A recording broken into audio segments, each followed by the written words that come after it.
Hey, welcome everyone to our Ask the Experts Bring Azure Kubernetes Service to Hybrid Environments.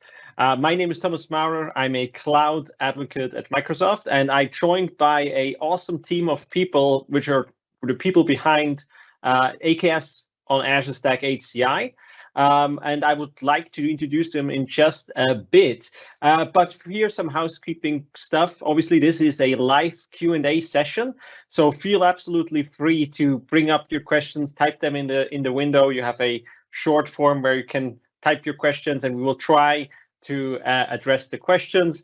And again, hopefully you have a good time here and you learn a lot in these questions. So I have a couple of the people of the Azure Stack, AKS or Azure Stack HCI team here.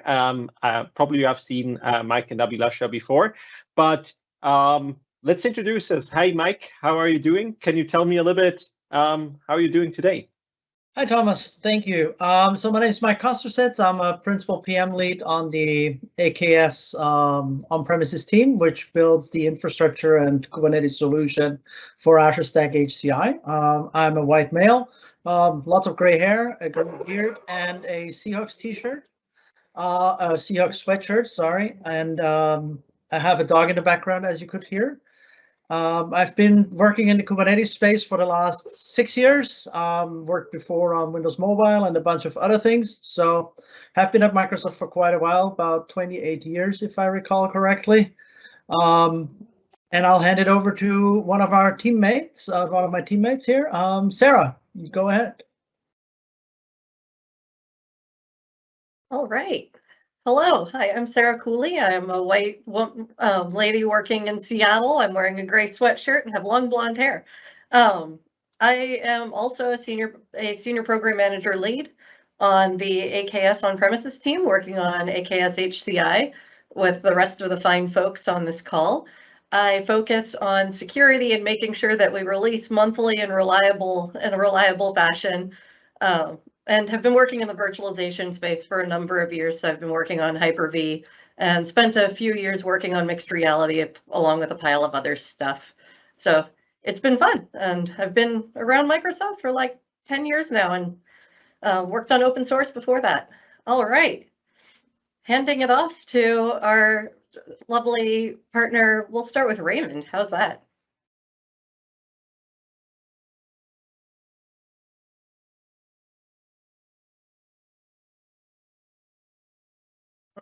Raymond, you're muted. Sorry about that. Thanks, Sarah. My name is Raymond Baziwane. I am a senior program manager on the AKS on-premises team at Microsoft.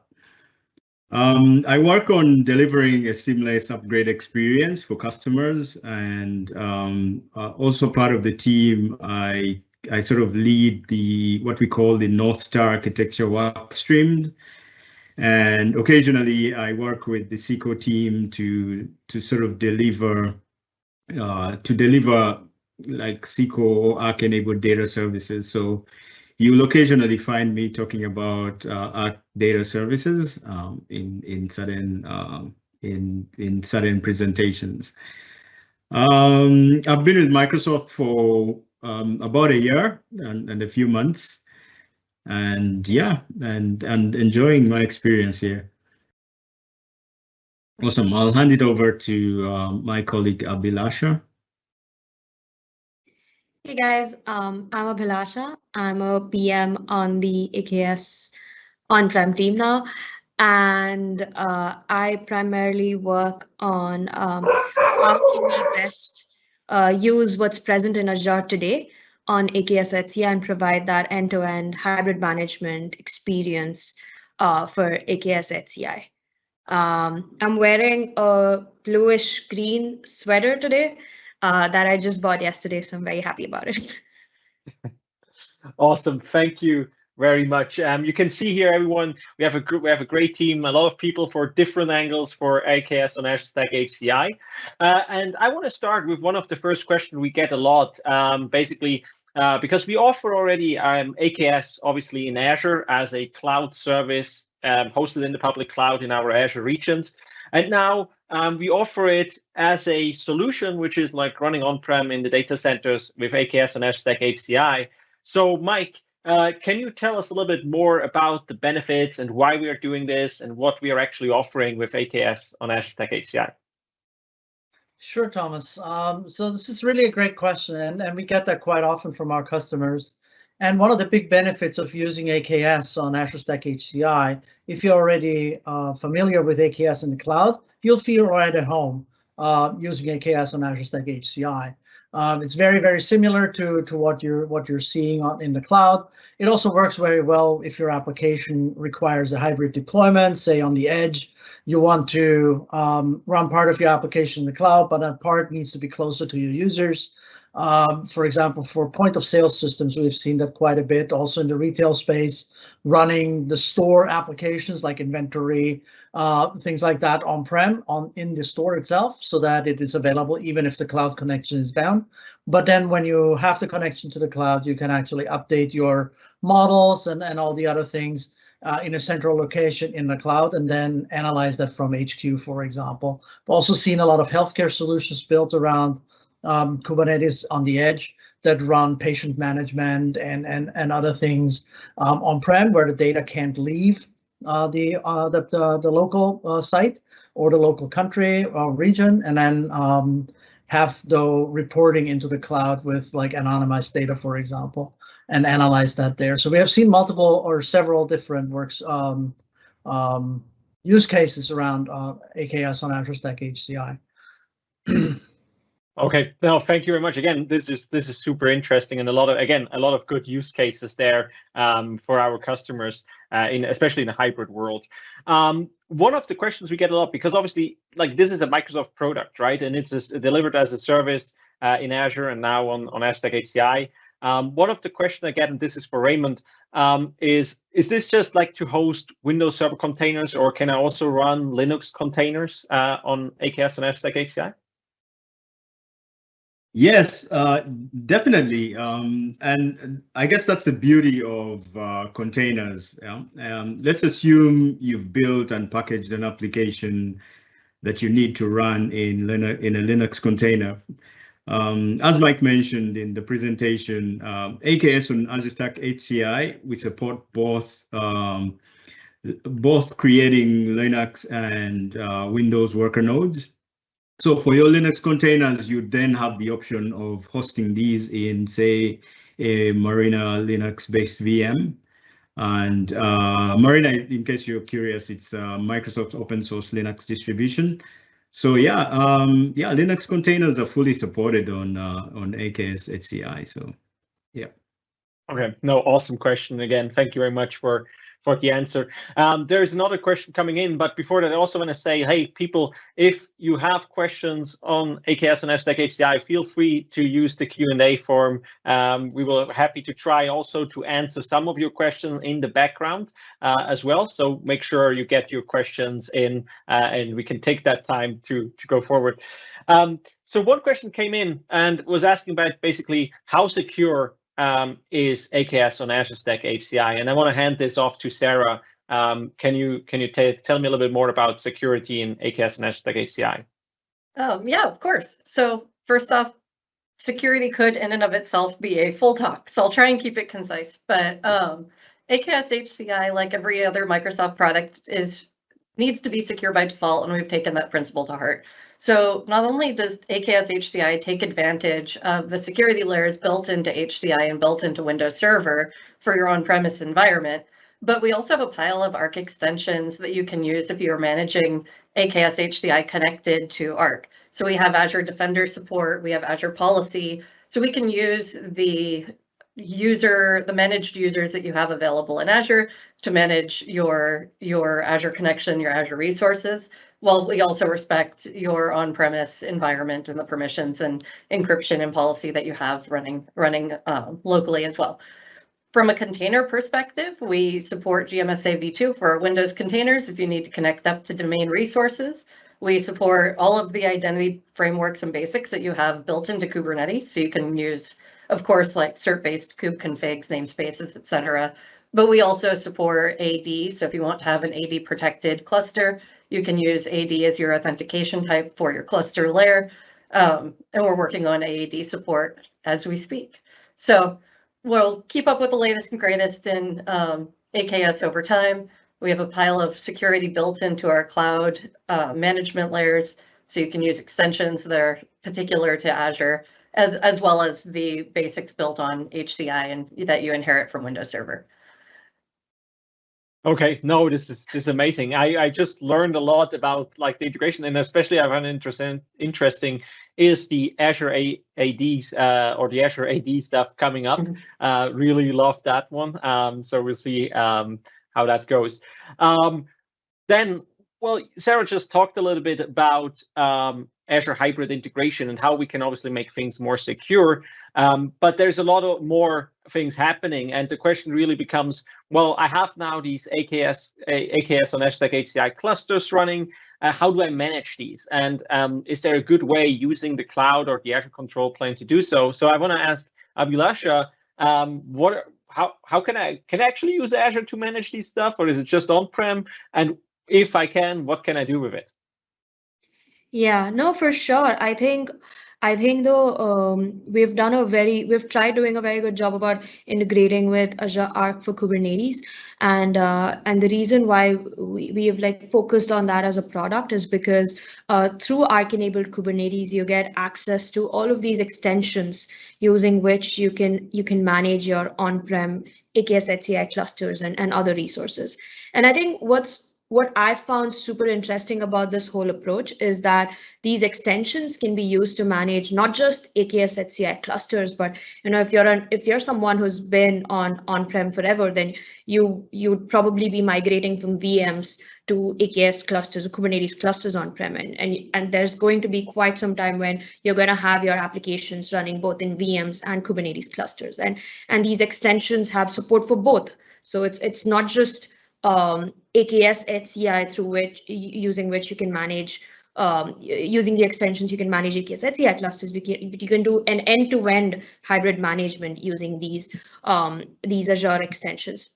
When I talk about Azure extensions in my demo, I talked about Azure Policy, Azure Defender, and Azure Monitor, but there's just so much more that Arc has. We have support for developers through GitOps and making code very easy to deploy on your AKS HCI clusters using GitOps. We have Arc enabled ML, which just went into public preview at Ignite.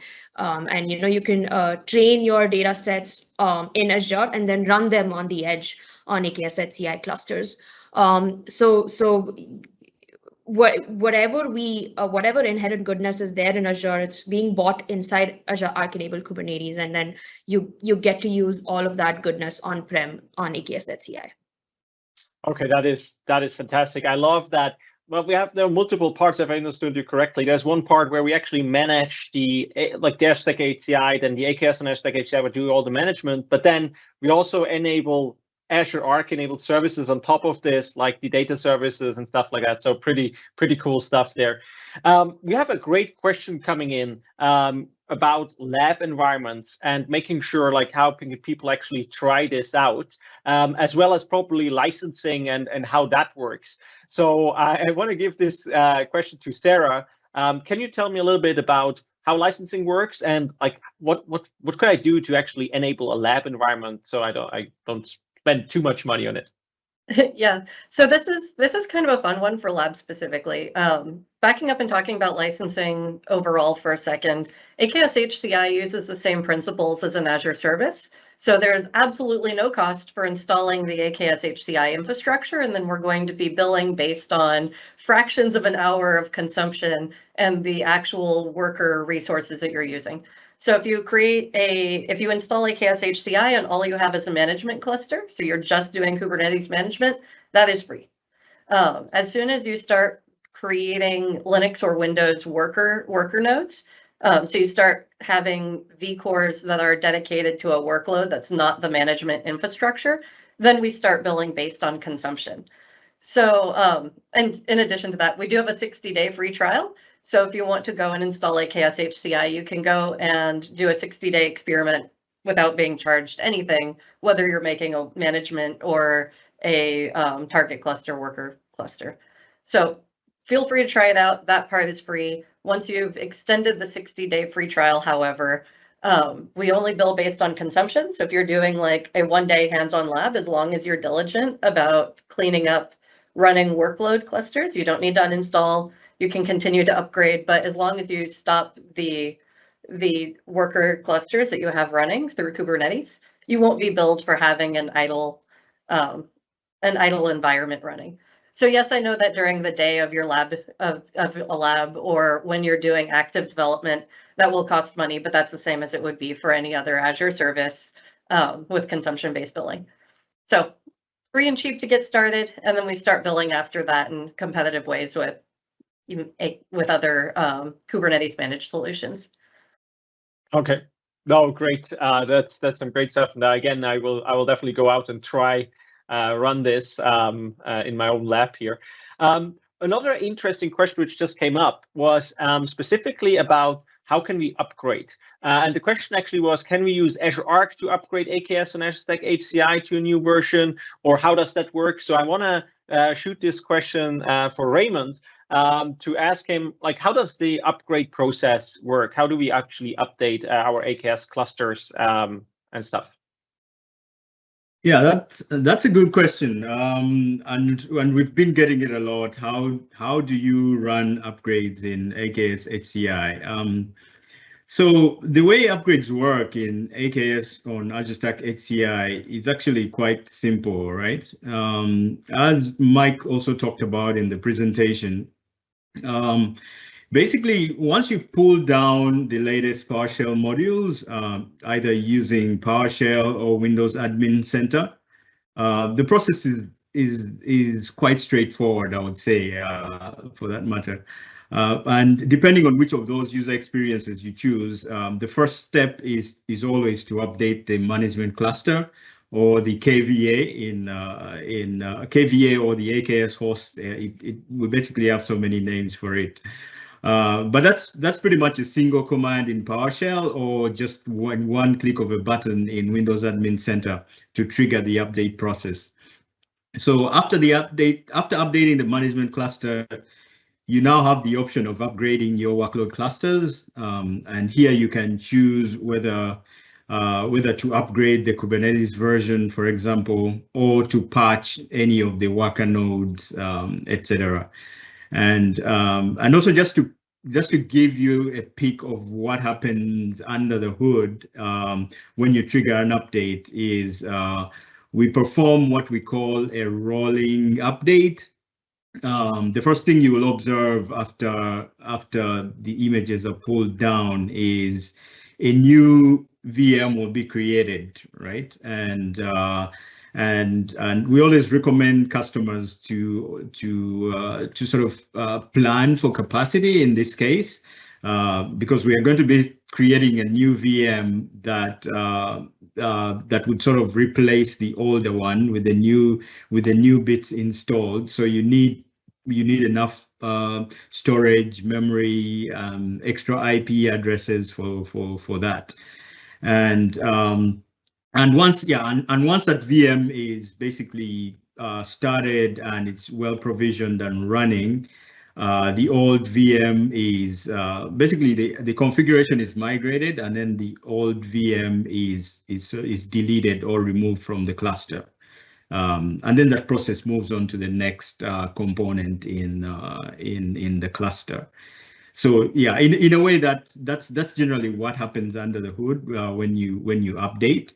And to answer the question on whether it's possible to upgrade through Arc, that is something that we're actively working on, and I would say it's coming really soon. So stand by. It's one thing we're excited about, that customers should be able to get that going. Okay, awesome. Thank you very much. Then I have another interesting question coming from Chris Black. By the way, shout out to Chris. Thank you for joining that session. He asks basically, does that mean now that we can run Azure Functions on-premises on top of an AKS on Azure Stack HCI cluster? And I want to throw this question to Meetbilasha because I think there is something happening there. Yes, you think right, Thomas. We have app services as an extension that's currently in preview with Azure Arc enabled Kubernetes, and Azure Functions is a part of that preview. So you can most definitely, once you connect your AKS HCI target clusters to Arc through our very own PowerShell commands, then you can use Azure Functions on your AKS HCI clusters. Let me drop the link to the documentation in the chat. No, that's awesome. So this is absolutely brings down the Azure capabilities to our on-prem environments. That's absolutely fantastic. I have another question for Sarah there when it comes to security. So aside from Azure Defender and Azure AD authentication, what other security tools can we use to monitor and secure AKS? Yeah, absolutely. Oh, so at a high level, AKS HCI is running CNCF certified Kubernetes. So if you have some tool that's built on Kubernetes from the open source community, you can run that and try that. So you can bring your own monitoring tools and your own tools if you would like. In terms of built-in tested solutions that we've documented how to get going with, we have Prometheus. So if you want to do monitoring management with Prometheus, you can. And we also have Azure Monitor running through Arc. So if you want to use Azure Monitor, you can, of course, use that. So we have Azure Defender we talked about, AD authentication for clusters on-prem. We're working on AD for clusters generally, but you can use Azure Policy with AD through Arc. You can use Azure Monitor to do monitoring, Prometheus to use monitoring as well. We also have, and again, you can also use ecosystem tools that you would use with other Kubernetes distribution or with other Kubernetes implementations as well. So wide range of tools that you can use and you should try. If you run into any problems, let us know. We'd love to hear your feedback, or if there are any particular tools that you are most interested in having well-documented, clear support around, and they're important to your deployment, please come and talk to us. We love getting feedback to help us prioritize what stuff we support as a premier experience. So it'd be very useful. Awesome. No, thank you very much, Sarah. There's obviously like a ton of questions. We should really try our best here to answer, so keep them coming. One of the questions I get very often, and also we got this here now, is this one is addressing going to Mike. How do you migrate from container apps to AKS? Like how basically also like adding to this, how do I actually containerize my applications so I can run them on AKS and AKS on Azure Stack HCI? So thank you, Thomas. So this is really a good question, and there is a couple of approaches here, and it depends where you're really coming from. So say you have a Docker container that's a Linux container. How do you run that in AKS? You basically publish that Docker container in a container registry, then create a YAML file or a deployment using CI/CD and deploy the container into Kubernetes, just like you would deploy a net new app, as simple as kubectl apply -f and specify your YAML file, or use some CI/CD system like Azure Pipelines or Azure Connected Apps with Arc. That's one option for containerized applications. If you have an application that's not containerized yet, there is a toolset from Microsoft that's built into the Windows Admin Center that allows you to take a VM-based application that runs on Windows today and then make that application into a Windows-based container. And that will give you the Docker file to create your containers for that application. It will create the deployment, and then you can actually use Windows Admin Center to deploy that application to a Kubernetes cluster that's Arc connected. So you get the whole round trip or the full round trip from there. If you want to do this one time because it's a legacy app that's not changing much anymore, then that's a good path. If it's an application that's under active development and you want to migrate that to containers with that approach, then you have to take the extra step to also publish that to, say, Azure Container Registry, and then point your Kubernetes deployment to that deployment settings to that container registry and download that container. And after that, AKS takes over and make sure that your application runs, the services are published, all the file shares are set up, etc.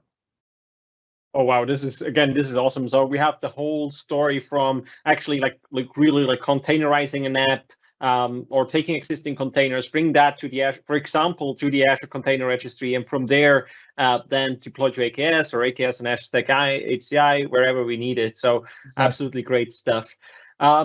We're running almost soon out of time. I want to go one last question. I think I will address this to Sarah, which includes a pricing question. People seem to be very interested to use that for also not just in production, but also for training.